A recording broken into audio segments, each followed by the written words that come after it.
Ayan, mixed gulay again, mga kasuki lalabs. May tira-tira pa akong pusit. Ayan, hiwa ko maliliit. Ayan ang aking sahog.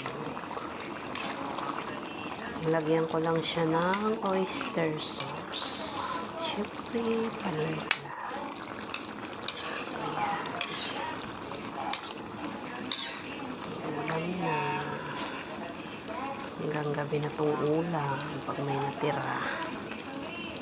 Ayan mga kasuki loves. Happy Sunday, happy weekend sa ating lahat.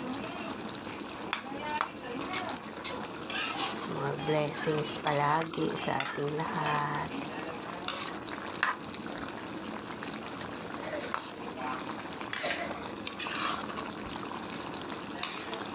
Ayan. Thank you so much for watching.